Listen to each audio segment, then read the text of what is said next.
Hello friends, welcome to my channel pregnancy care with Megha. मैं मेघा आपका अपने चैनल में दोस्तों बहुत बहुत स्वागत करती हूँ। कैसे हैं आप लोग? आई थिंक सभी स्वस्थ होंगे और बहुत ही खुश होंगे। दोस्तों, प्लेसेंटा प्रीविया ये एक ऐसी सिचुएशन है जो लगभग 200 में से एक महिला के साथ होती ही है। प्लेसेंटा प्रीविया क्या होता है, इसके बारे में बहुत सी महिलाओं को जानकारी नहीं होती है। अक्सर क्या देखा जाता है कि अगर आप प्रेग्नेंट हैं और आपका शुरुआती दौर चल रहा है और ऐसे में अगर आपको ब्लीडिंग हो जाती है तो इसको most of the time abortion का ही डर माना जाता है, जो बहुत बार सही भी होता है क्योंकि प्रेगनेंसी के दौरान ब्लीडिंग होना अच्छा नहीं माना जाता है। तो प्लेसेंटा प्रीविया क्या होता है, इसमें क्या क्या चीज़ें होती हैं, इसका क्या उपचार किया जा सकता है। तो दोस्तों, आज का ये वीडियो कुछ इसी टॉपिक पर है। उम्मीद करती हूँ आप लोगों को ये वीडियो काफ़ी पसंद आएगा। पसंद आए तो चैनल को जरूर सब्सक्राइब कीजिएगा। देखिए दोस्तों, प्लेसेंटा क्या होता है। सबसे पहले मैं अपनी कुछ बहनों को एक बात कहना चाहूँगी कि जब भी आप बेबी प्लान करते हैं तो उसके बारे में थोड़ी सी जानकारी अवश्य रखें। जानकारी से मेरा मतलब है कि जब भी आपका ऐसा होता है कि आप प्रेग्नेंट हैं तो आपको प्लेसेंटा, ब्लीडिंग, बच्चे की ग्रोथ और हेल्दी फूड सभी चीज़ों के बारे में अच्छे से जानकारी रखना बहुत ज़रूरी होता है, जिससे कि अगर 1% भी कहीं भी कोई भी कॉम्प्लिकेशन हो तो आप उसका बहुत ही अच्छे तरीके से निदान कर सकें, सॉल्यूशन कर सकें और आप और आपका बच्चा स्वस्थ ही रह सके। दुर्घटना से जानकारी बहुत ज़्यादा ज़रूरी होती है। अब बात करते हैं टॉपिक की। प्लेसेंटा प्रीविया क्या होता है। देखिए दोस्तों, प्लेसेंटा होता है जिससे आपका बच्चे को पूरे पोषक तत्व मिलते हैं। ये प्लेसेंटा आपके गर्भाशय की दीवार से चिपका होता है ऊपर की तरफ और आपके बच्चे की दूसरा इसका सिरा बच्चे की नाभि से जुड़ा होता है, जिससे कि बच्चे को सारे पोषक तत्व, भरपूर न्यूट्रिशन और जितने भी चीज़ों की बच्चे को 9 महीने तक रिक्वायरमेंट होती है बच्चे को मिलती है। नॉर्मल सिचुएशन में तो प्लेसेंटा आपके गर्भाशय के ऊपर की तरफ चिपका होता है इस तरीके से और बच्चे की नाभि से जुड़ा होता है और आपका बच्चा इस तरीके से रहता है। लेकिन प्लेसेंटा प्रीविया क्या सिचुएशन होती है, जब आपका प्लेसेंटा आपके गर्भाशय में ऊपर की तरफ ना होकर आपके गर्भाशय है, फॉर एग्जाम्पल आपका ये, तो इसके यहाँ पर हो और ये आपका जो योनि मार्ग होता है, जो आपकी ग्रीवा होती है, बहुत बार प्लेसेंटा इसके ऊपर होता है।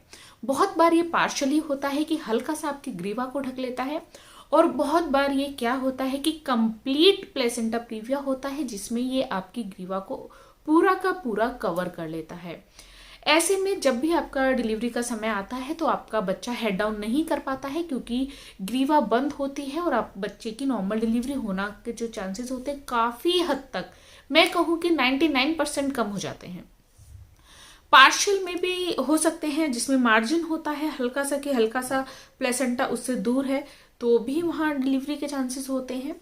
और जो टोटल प्लेसेंटा प्रीविया होता है उसमें नॉर्मल डिलीवरी के चांसेस काफ़ी हद तक कम हो जाते हैं। लेकिन दोस्तों, इसके कुछ समस्याएं भी होती हैं इसमें। अगर आपको प्लेसेंटा प्रीविया की समस्या है तो हो सकता है आपको तीसरी तिमाही में ज़्यादा ब्लीडिंग हो। अगर आपको लगे कि बहुत अधिक ब्लीडिंग एकदम से स्टार्ट हो गई है और रेड कलर का ब्लड जा रहा है तो ऐसे में आपको बिना देरी किए तुरंत डॉक्टर के पास जाना चाहिए। वैसे तो डॉक्टर पूरी प्रेगनेंसी के दौरान बहुत सारे अल्ट्रासाउंड करते हैं प्लेसेंटा की ओरिजिनल पोजीशन जानने के लिए कि प्लेसेंटा आपकी किस जगह पर है, आपको कहीं प्लेसेंटा प्रीविया की कोई समस्या तो नहीं है, कहीं प्लेसेंटा अपनी जगह से नीचे तो नहीं आ गया है, प्लेसेंटा अपरा कि आपने भी अपरा, ये जो बोलते हैं इसको अपरा भी बोलते हैं, तो इसकी भी आपने पढ़ा हो अगर, तो अगर वो अपनी जगह से हिल जाता है तो भी बहुत बार ब्लीडिंग की समस्या हो जाती है।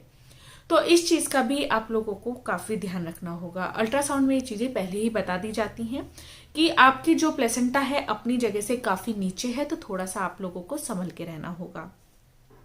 अगर आपको अचानक से तीसरी तिमाही में लेबर पेन स्टार्ट हो जाते हैं, अगर आपकी अभी टाइम पूरा नहीं हुआ है और बहुत ज़्यादा आप संकुचन महसूस कर रही हैं, तो ये भी प्लेसेंटा के कारण भी हो सकता है। प्लेसेंटा प्रीविया की समस्या में ये भी लक्षण कुछ देखे जाते हैं।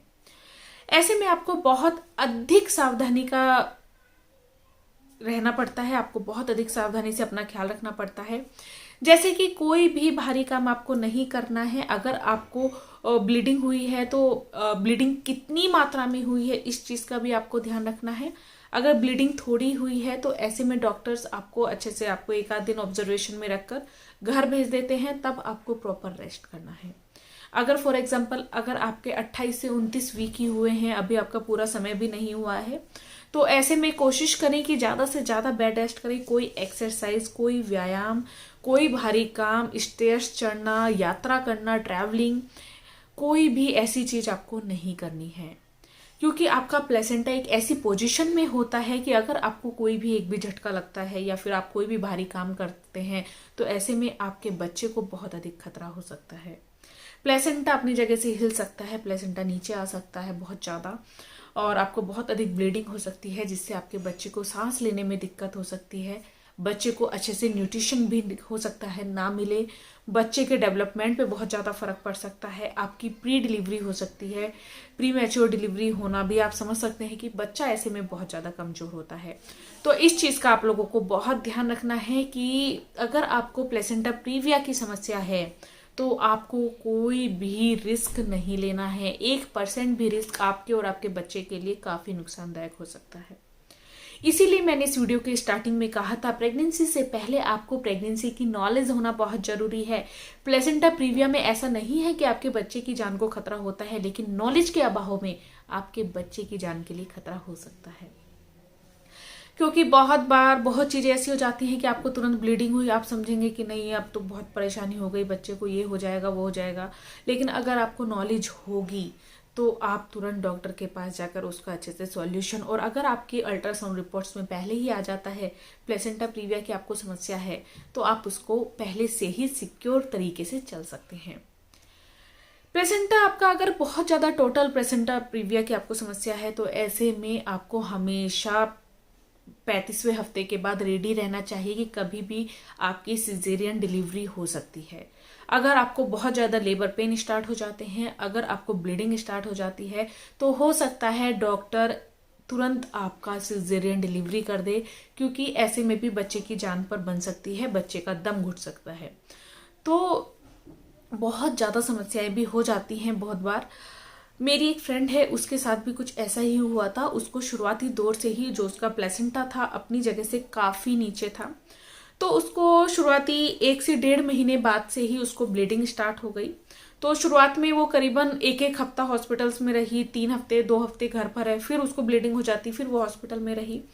तो इस तरीके से जैसे तैसे उसके 6 महीने कट गए। 7वें महीने में उसको कोई ब्लीडिंग नहीं हुई, लेकिन जैसे ही उसके 7 महीने पूरे हुए, एक दिन वो अचानक बैठी हुई थी, नॉर्मल कुछ काम कर रही थी, तो उसको बहुत अधिक ब्लड निकल गया, बहुत अधिक ब्लीडिंग हो गई। तो उसकी तुरंत सिजेरियन डिलीवरी की गई। लेकिन अभी वो बिल्कुल ठीक है, उसका बच्चा भी बिल्कुल ठीक है, 6 साल का हो चुका है, तो वहाँ कोई परेशानी नहीं है। लेकिन आपको प्रॉपर नॉलेज होना बहुत ज़रूरी है, क्योंकि ये थोड़ा सा रिस्की भी हो सकता है। तो दोस्तों आज का वीडियो बस यहीं तक था। उम्मीद करती हूँ आप लोगों को ये वीडियो पसंद आया होगा। वीडियो पसंद आया हो तो चैनल को जरूर सब्सक्राइब करें। Thank you for watching pregnancy care with Megha. Thank you. नमस्कार।